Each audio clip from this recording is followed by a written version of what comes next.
Grant Robertson was on Q&A, having a chit chat.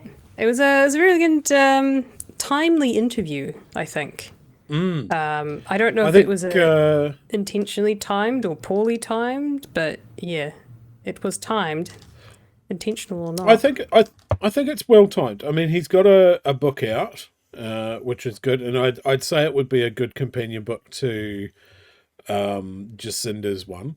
Obviously, Which I'm covering reading, which similar is very good. times from his own point of view and that sort of thing. But the reason that I noticed he had a book out is I noticed that that National's Facebook page is taking pot shots at him over it. And I'm just like, he's not in the government. What are you doing? Like, it's a guy that's just put out a memoir. I'm just going to find it because it's so fucking pointlessly catty. Hmm. I feel like that's the line though, right? Is that if you've got criticisms, they have to kind of stay like if you've got criticism of what someone's done when they were previously in government, they kind of still have to be in politics and in a place of elected power, whether or not they're part of the in government or the opposition.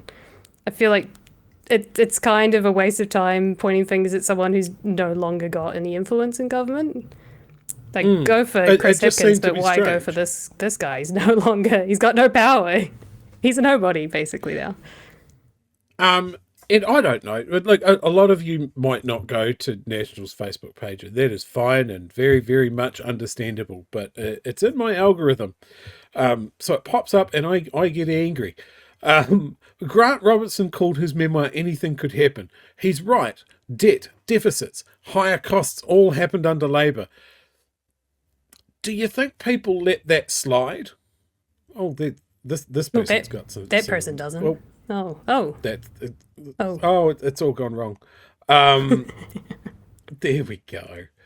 Got some great comments there, but they're just getting dragged by everyone. Um, it's just like people are seeing through this, and they're like, okay, well, yeah, they borrowed a lot of money during COVID. Um, but This you've is borrowed a lot of money for no COVID. this is Like, you've just fascinating. given money.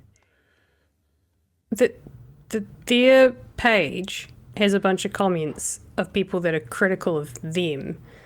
Which actually, no, this is not uncommon because I've seen this a lot in Blue Sky as well. Is whenever Chris Hipkins puts something out, people absolutely go for the throat and they're like, "Chris Hipkins, what are you doing?" Which is seeming strange because that's it's a pretty left-leaning platform these days. But whatever you do, do not look at the Q&A YouTube comments because I was just like, I was about to leave a comment, which is like, so nice to see he's doing well. And that stopped the second I looked at the first comment because I just realized that all of the cookers had turned up to just repeat the same bullshit that we're hearing. So it is quite funny Yeah. that you basically don't get positive comments from their side anymore. Like, you expect to go to a National page and expect to see good comments that are favourable of National. That instead it's dogging on them. And it's the same with the YouTube. You think that you might find the odd comment that's positive, but nope, they're all just unhappy, stuck in 2020. Sad I people. guess I look at the National Party Facebook page through the lens of the fact that we know that they have a massive social media team. And it's like, it's almost like, oh, I'm going to pop this up on Facebook. What do you guys think? And then nobody's like red hatting it. They're like, yep, looks good. Put it up. People aren't going to see through that. And it's just not happening. So here's a cheers to National Social Media Team. Keep doing an utterly mediocre job. Well done. How much is that costing us taxpayers? Far too fucking much. Probably, Yeah. what, 7 of them, they will get paid 100k at least, 150k probably, because they're specialists. Yeah, there you go. But yeah, Here's I another haven't actually had a chance to see million. this this Q&A appearance by Robertson, so I'm quite keen to see what went down.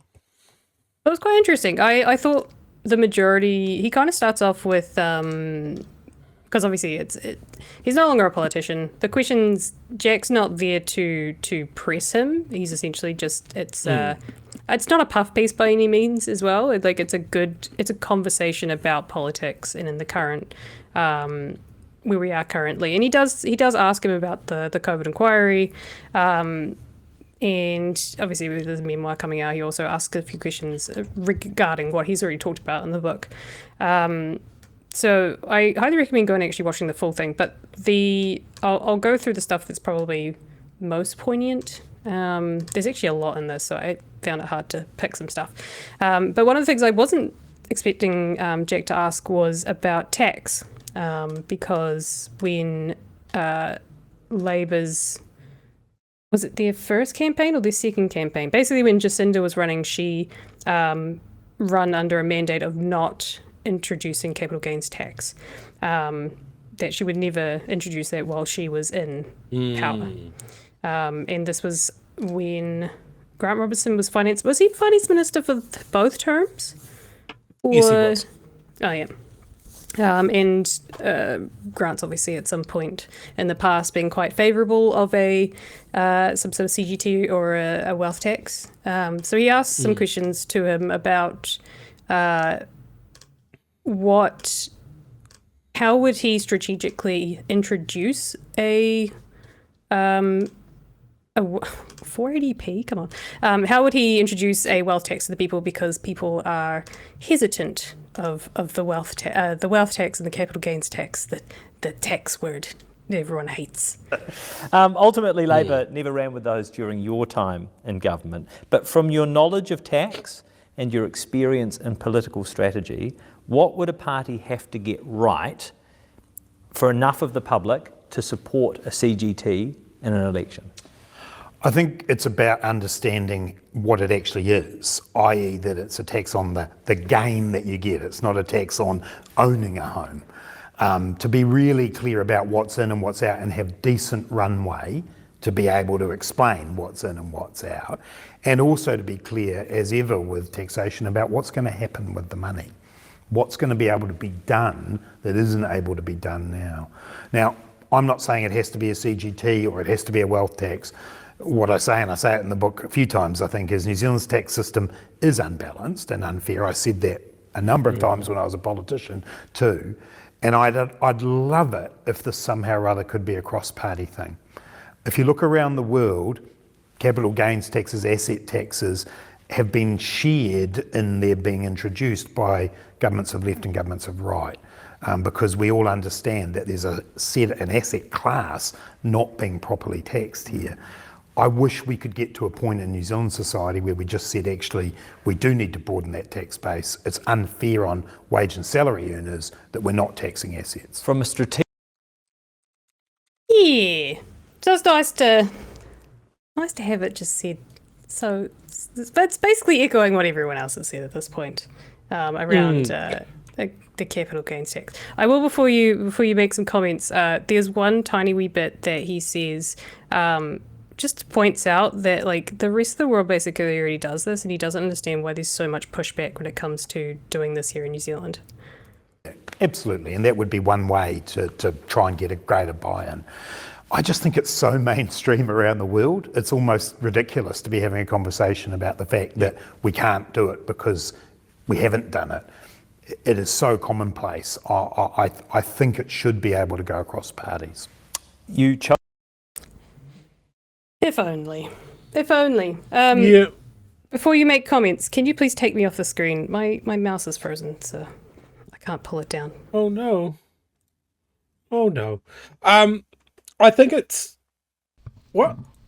Not me, the thing. The video. The so thing. I can have my screen. The video. Oh, you can't take the.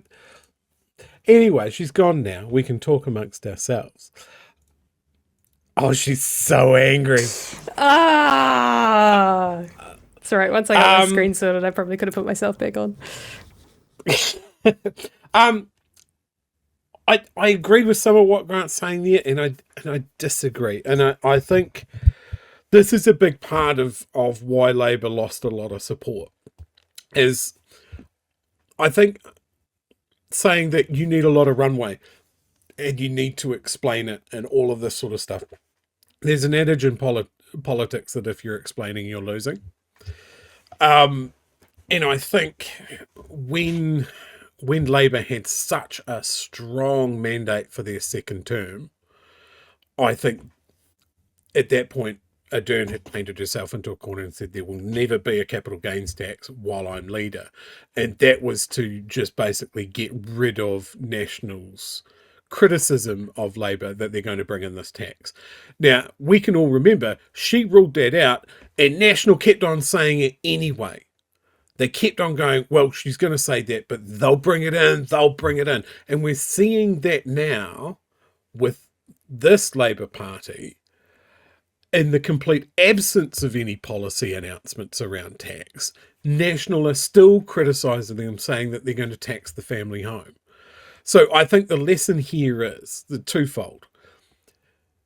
Do what you think is right and campaign on it and ignore what National are going to say. National are going to say that you're going to tax everything. National is going to say that you're Marxist or socialist, whatever the truth is. They're going to do it anyway. So ignore them and just do what you think is right. And I think when Labour had such a strong mandate, the alternative to having a really long runway and explaining in intricate detail how it's going to work and all of this sort of stuff, while National smacking you around the head going, see, we told you, they're coming for the family home and the fucking batch and all of this sort of stuff. They're going to tax your nan into obscurity, is you just fucking do it and people should notice the difference. This is the thing when you look at countries that have high taxation, they also have high services. And I think when people think about tax, they think that the levels of service and the levels of what you get will stay the same because shit doesn't get better. I'm just going to get taxed more. They don't get to see the benefit of, say, free public transport, free dental, all of these things, the potholes in the road getting fixed, the fact that we've got new ferries, all of those things. And when they have them, they can go, oh, well, this isn't so bad at all. I think when you look at a party that is saying, hey, look, yes, we are going to increase taxes, like the Greens are, they're just being quite upfront and honest about it. They get a very different criticism from the right. They get the Greens are crazy. There's no pushback on their actual policy, which is, as they've done every time, they've costed it out. They've sort of gone, well, we know where the money is. And this is the things that we want to do with the money. And all they're getting back from the right is, yeah, but the Greens are crazy. They're tree huggers and they don't know their finances. So, I mean, this is the same criticism that they're always going to get. So every party should just fucking stick to their guns. Sell me on the benefits of your policy, or just do what you think is right. And I think that's the criticism a lot of us have on the left of Ardern's government, is that they had a generational opportunity, an unheard of level of public support based on the decisions that they had made. And we rewarded them with an MMP majority. You don't need anyone else. Just go for it. And if you fuck it up, we'll vote you out. And by the same token, if you don't do enough, we vote you out. So swing for the fences. And I hope, like, I see people in Labour that have learned that lesson. You look back in hindsight and you go, I wish we'd done that. And I just worry about Labour, again, trying to hedge their bets. Oh, we can't give too much ammunition to National. You don't have to give them ammunition. They just make it themselves, whether it's true or not. So just damn the torpedoes. Go full speed ahead. You make a good point there, though, that they did win majority, which is quite historic, right? It's not. It hasn't. It's never happened. It's never happened. That was the Under first MMP. time. It's never happened. It's never happened, to the best of my knowledge, that there was a Wow. majority a party that did not need a support party under MMP. There's always been a coalition. There's Wow. always been a negotiation. So I think that was the public going, you did a good job on COVID, and we know it. And then I think people got real jaded afterwards. They wanted to forget what happened with COVID. There were a lot of people that were like, we were hoping that you would do more with your mandates, and you didn't. You do bring up a good point that they did do. I think it was great because they had a comparison, well, the voting base, the people. We had a comparison base of what was happening in the rest of the world. So us voting them in was saying, hey, thanks for keeping us all alive and not doing what we've seen around the world, which everyone's fucked it up. But you're right, they didn't. I mean, they did such good things about keeping businesses alive and keeping people alive and making sure we had food and all of these things, but they just didn't solidify those things long term, I think, was what the issue was. And I don't know why that was. I don't know if that's because they were starting to get that pushback of, that whole thing of debt was starting to rise and the talk, what do you call it? The politisphere, the whole debt and tax, not taxes, debt and all of that stuff. And look, I think the aspect Inflation. of this is, when you look around the world, no government that was in charge during COVID survived the following election. Okay, it was just too traumatic for that to happen. There's some big shifts. And I think what we risk here in New Zealand is, due to politics, a rewriting of what people's opinions were during COVID. So one of the things that I want to point out is that all the guys that are criticising the Labour government's COVID response are all saying, well, I always criticise it. No, you didn't. David Seymour was in a song saying that you should get a jab. Winston Peters was saying that no jab, no dole. So even he was putting a shitty spin on it. But the aspect was, go out and get your vaccination. Stop fucking it up for everybody else. National criticised Labour at every step of the way, including, you are not spending enough. You are not giving enough money to business. Now, we've mentioned this channel on Blue Sky before, but the account Musical Chairs, they put up a graph the other day that says, yes, there was a lot of money that was passed out to the economy, stimulus money, as part of the COVID response. We know where it went. It went to businesses to pay the staff. The staff paid their money to their landlords and to their banks. And the money ended up in the hands of a supermarket duopoly and Australian-owned banks and fucking landlords. So we know where the money is. It hasn't just fucking disappeared. So if this government is concerned about the amount of money that was spent during COVID, they can get it back. They can tax the landlords. They can regulate the banks. They can break up the supermarket duopoly. They can do all of these things to improve things for New Zealanders. But there's only so many times you can say that they're laser focused on the cost of living. They're laser focused on the economy, and it's just not true. And I wonder, when it comes to someone like Grant Robertson, who I think is an honest person and who was in charge of the purse strings during an incredibly chaotic time. I think Labour's decision to open up the money taps and make sure that businesses could pay their staff and didn't have to lay them off en masse. Because, I mean, this is the thing, right? If they didn't do that, the easiest choice for businesses was, I need to cut costs drastically, and there they all are standing over there. So I'm going to lay everybody off. Now, that puts all of those people on the unemployment queues, and the government's still going to have to pay them anyway. right? Because otherwise people start losing their homes and the landlords start screaming bloody murder.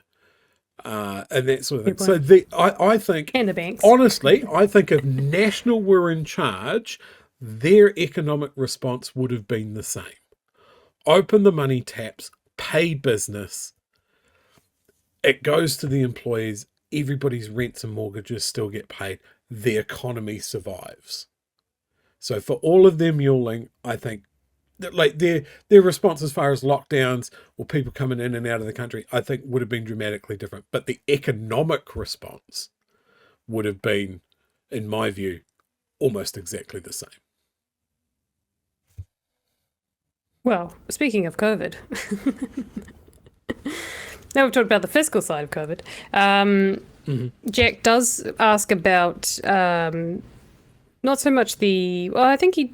No, he doesn't. I don't think he really presses him on the financial side of COVID so much, but he does talk about the angry mob that did come after Jacinda. And he talks, he asks a few questions like, people either love you or hate you, especially the Jacinda cape. They're either in the love Jacinda's government and what she did, or they absolutely hate her guts and they want to murder her, which is terrifying. So he does ask the question of why is that, and what he thinks about it. And then later we'll show a clip where he's asking about the COVID inquiry itself and, whether or not fronting up would actually sort of help with some of the, letting the steam out the valve of people's anger. But we'll see what he has to say. Really, really angry. Why do you think that is? Again, that's really for those people. I'd challenge whether it's a massive division in society. I think it's not necessarily 50-50, no. Right? But there is... There is a group of people, absolutely, who are still very upset, very charged up about COVID and about vaccines. And for those people, that's obviously something they very deeply feel. I'm not saying that's not their legitimate feeling. I guess what I would say is we feel we were doing what was right. There's a lot of evidence to back that what we did was right. I don't like it for any politician to be the subject of the kind of abuse that I see hurled at Jacinda or other politicians. And I think it is time to kind of call that out and say, yep, you can feel that strongly about something, but the threats and the abuse just aren't right. See, on that point. And then the other question that he asked after this is essentially, do you think Jacinda Ardern can come back to the country and live here with all the vitriol that she's getting? And then he does make a good point. Well, Robertson brings it up that he doesn't think any prime minister can, live in anonymity or live a comfortable life after they've been prime minister. But then he brings up, he's like, well, what about John Key or Bill English? And he's like, well, I guess so. So the hatred towards her is quite different to what we've seen in the past. Like it has been, well, I suppose it's only been 2.5-ish years since she stood down, maybe 3. So it's still a little bit fresh, but I guess it's with this COVID inquiry, it's still very fresh in people's minds, and with this cost of living and everything, they keep bringing it back to it's COVID's fault, it's Labor's fault. It just continues that thread that it was all Labor's fault, and that there's someone to point the finger to, and so it's still very fresh for people, I guess. I don't think she'll be back. Certainly not in the next 5 years. And I mean, imagine a reason for coming back, right? Say you wanted your kid to go to a New Zealand school. With the way that she was treated here, would you want to put your kid in school through here? Or would you just want to go, you know what, we're going to stay overseas. Our kid's going to be foreign educated. We're just not going to worry about it. Like that I think is one of the most galling and shameful things for me, is that we ran such a powerful leader literally out of town on a rail because of a segment of our population that is absolutely fucking unhinged and should have their internet cut off. Like it's mad. It's so disappointing. just the level of vitriol. Like, I mean, we've had we have a show about politics. We know that politicians can be unpopular. Like, No. someone that is as unpopular in our current government, there's a handful of politicians. I don't know about you, but I've never sent a death threat to one of them. I'm nice to them. The death threats, as far as our panel of hosts go, I'm probably the nicest out of all of you as far as calling them out on their shit. No one here is nice to Nintendo DS, but I think we've got a soft spot for Erica, and we don't like Nikki No Boats, but at least we're just tackling her policies and her terrible, like, her doing her role. It's not a personal attack against her as such. It's just that she's really shit as a finance minister. I couldn't give a shit about Luxon as a human being, but I do care about him, like, as a politician. So I like, it's very different to, like, Jacinda is the devil. Jacinda did all these terrible things to me. She's an authoritarian. World Economic Forum is 15-minute cities. I'm going to go to Wellington and hang a noose in a tree. Like, it's so bizarre. Like, I don't blame Ardern or Robertson for going, you know what? I fucking had enough. I'm surprised Chris Hipkins is stuck around, to be fair, because he was also on the firing lines of, Yeah, he was the Minister of Health. And look, the joke about Hipkins, as part of the Ardern government, is he was the Minister for everything. He held all of the major portfolios. He had justice, he had health, he had education, he had everything. Like, if there was a portfolio that was a problem, Hipkins was parachuted into it to sort it out. And I find that really interesting, that obviously everybody thought he was capable to do that, but he's not seen as an effective leader, even when clearly his MPs and his party are still behind him. That just doesn't happen. Like, you don't see leaders survive a loss. Like, even though he was handed a bucket half full of shit and said, like, one of the most divisive but also quite popular leaders New Zealand's ever had. She's out. Nobody likes you. Here's the bucket. Run it to the election. Like, I would have sworn he would have gone, nah, I'm out as well after that. But he stuck around and his party's rallied behind him. I think that's an important thing to note. We have lots of criticisms of Chris Hipkins because we want Labour to do more. I know some in the chat really don't like him, and that's fine too. Like, I have my doubts.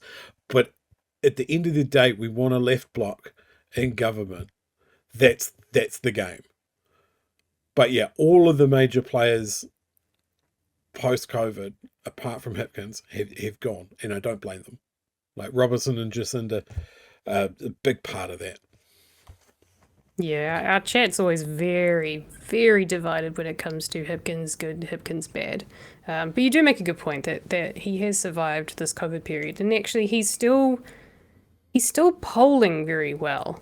And I don't know if it's because Luxon sucks so much that Hipkins is polling fairly well, or if it is that people actually do see the strengths that he has.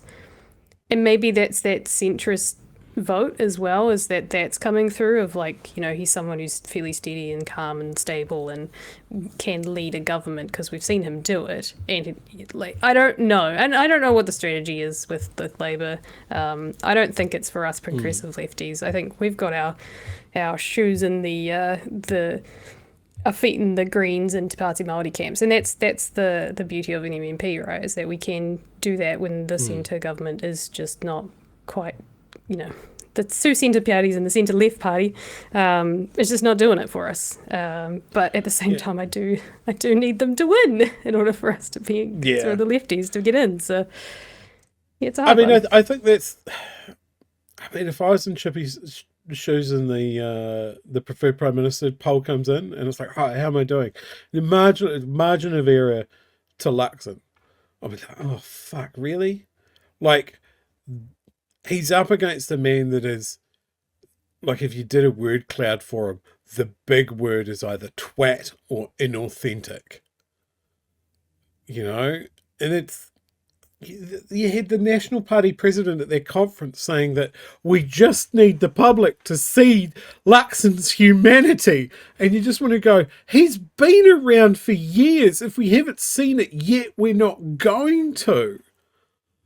Like, I saw this thing that it was, I think it was an RNZ article today that was just like, oh, Luxon's saying that he's laser focused on the economy. And I was just like, hang on, let's just take stock here.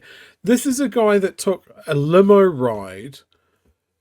For him entering Parliament, took a limo ride less than 300 metres because of the image for it. This is a man that has had his hand stuck out for every taxpayer-funded benefit that was going, whether he needed it or not. His fully paid up Wellington apartment, his multiple Teslas, $27,000 on a lovely holiday in Queenstown to pad out his social media.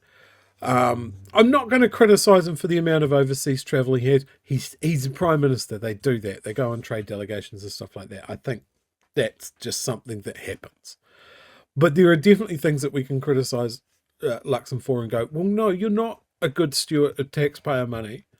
You're someone that is entitled, like sees entitlements like you're entitled to them. You don't see the political benefit of going, you know what, I'm independently wealthy. I actually don't need to tap the taxpayers for this. Like, that's great politics. And at every stage, he's missed it.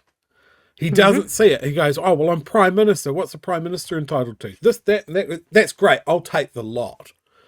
And then people see a millionaire. He made over $1 million. He changed the bright line for capital gains for his benefit and made $1 million, over $1 million tax free. And then has the gall to go, oh, I know people are doing it tough out there. You know, it's hard out there, and I sympathize. No, you fucking don't. You've got so much money. It's inauthentic. And I think the thing that we've heard from Chippy when we've had him on the show, and he's relaxed and he's answering questions, I believe the Chris Hipkins that we see is Chris Hipkins to his benefit. I believe the Christopher Luxon that we see is Christopher Luxon to his detriment. Like, I don't think there's a hidden Chris Luxon there that has all of this empathetic feelings and he's got this hidden reserve of just down-home, relatable charisma. It's not there. The mind is empty. It's a dry hole. Like, there are people in National that I would say are authentic. I couldn't name a name right now, but there's got to be someone better than Luxon. There are some very authentically muzzled politicians, I would say, in the National Party right now. Well, that's a good point. And look, we've spent a lot of time last week, Pat, talking about Erica Stanford, and I think what we saw last week was almost a soft launch for a potential National Party leader. And it fell apart. Yeah. It absolutely fell apart. Yeah, she was doing... I don't know if that's just because her party She was doing so real much. good, making sure that nothing stuck to her. But And then she went, 6 words of Te Reo out of the learner's books. Is it just 6 words? No, it's all Māori. Oh, shit, I've been found out. Yeah. I'm going to highlight this comment as well, just because it is very true. I'm going to say it's one of Hipkins' best moments. Best moment was strolling down from out of the bushes when he was PM for a presser. You look like you didn't see this. No. I'll have to try and find the footage. But yeah, they set up for a press conference in a field or a park somewhere, and he made his entrance from just walking out of the trees. And I think for me, that's up there with, his COVID thing that we all know of, like, get out there and spread your legs for COVID. Wow, that sounds amazing. Those were amazing. That sounds like the opposite of Biden's goodbye speech, where he just sort of turned around and walked behind a bush somewhere and just stood there. See you later. It was like, is he okay? Let's see if I can find it. While you do that, I'll play this last little bit because I feel like this is important because it's been in the news all the last week that, you won't front up to the COVID inquiry, blah, blah, blah. So let's let Grant Robertson say his piece and then we can move on to the next thing. Basically be his thoughts on the lingering anger and whether or not it could have been squashed with one of three solutions. And the three solutions were that she didn't get voted out. The people didn't get the win of her being voted out. They didn't get to hear from them when they're on the front lawn. And now they won't show for this show trial, as he calls it. That denying those people an opportunity to feel like their anger has been heard has ultimately led to this anger enduring in a way that it might I think not it's have a otherwise. pretty bizarre thing to say that someone should have to run an election and lose to satisfy people. I don't think that's a reasonable argument. On your second point, we have participated in the Royal Commission extensively. Hours and hours of interviews and the invitation to ask more questions. So I don't accept that. On your broader point, that anger and that emotion that goes with that will be worked through by people in their own ways. I don't think going out onto the lawn of Parliament when there were nooses hanging in the trees, when people were making direct death threats against us, is a reasonable response.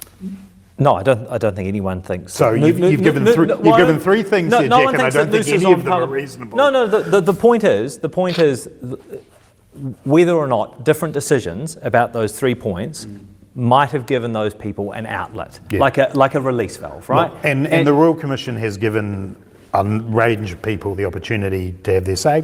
Good stuff. We've been part of that. In the book. There you go. So, I think that's fair. Yeah, all of those things I think are fair. I don't think anyone... Well, someone does call them out on this, and then we get to go into a little bit deep dive in the next one. But yeah, I don't think any reasonable person can see that maybe facing a mob is not the most pleasant thing. I mean, David Seymour also attempted to do that and definitely didn't come anywhere close to the mob, but no one even saw him. He was surrounded by policemen and he poked his head out, tiny little head, and went, "I'm here. I even videoed it. I tried." And then, crawled back into his little cave. And that wasn't an angry mob. That was just people with signs calling him out. They were chanting and singing, but they weren't setting the playground on fire. Yeah. I think this is a real problem with the media, right? They ran with government talking points about how they weren't fronting for the Royal Commission. Do you remember how much the first Royal Commission was in the news? It wasn't. Do you remember any stories about that or about people's appearances or the questions that they asked? Have you read the report? Right. So a lot of these people that are going, look, they're not fronting up. Every one of them that I have seen, and I've gone, did you see what was said in the first Royal Inquiry? None of them have read it. None of them have seen any of it. So there's fake outrage stoked by our government. All three of them, National, Act, New Zealand First, they all participated in banging this drum of like, oh, they're just trying to duck out responsibility, and playing to that cooker crowd and playing to the people that were ignorant that this was the second Royal Inquiry.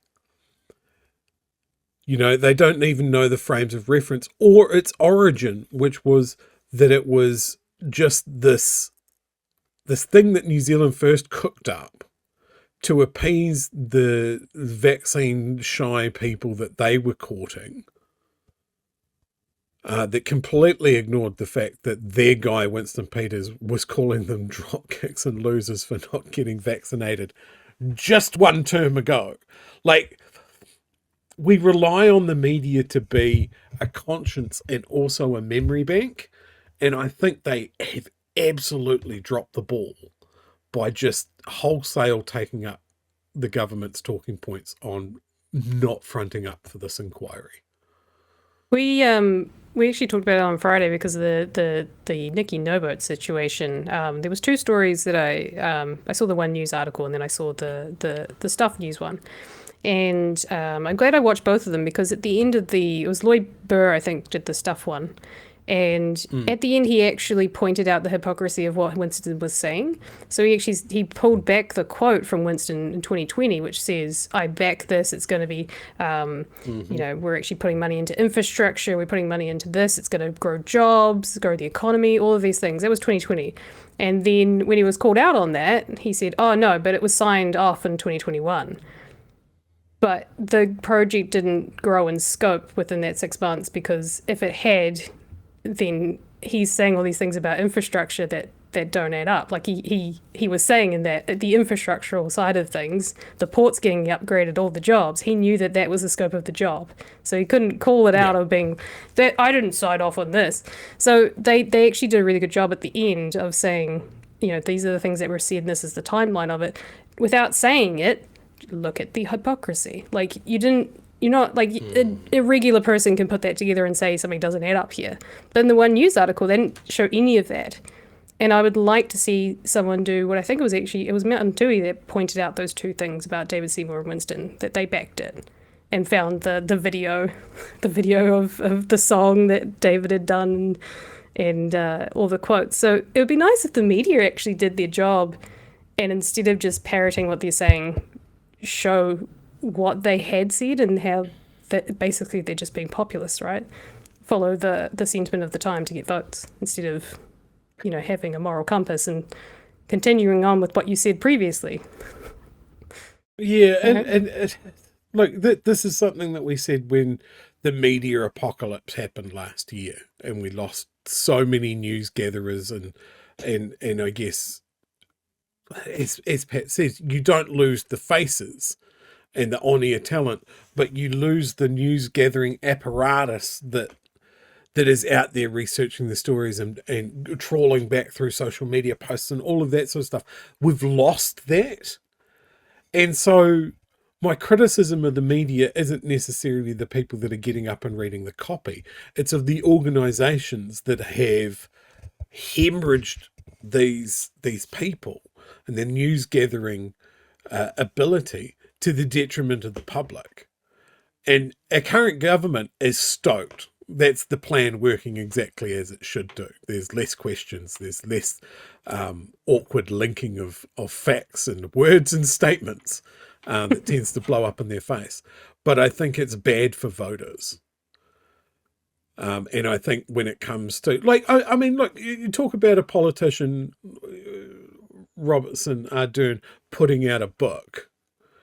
Okay, if that becomes, say, our source of what happened during that time at the wheel, then you have the fact of like, well, I'm just going to airbrush out all of the ugly bits because there's nobody there to sort of go, well, hey, look, I've read this book and we've gone and compared it to news at the time or statements made at the time, and there's this, that, and the other. Not that I'm saying that is the case with Robertson's book or Ardern's book.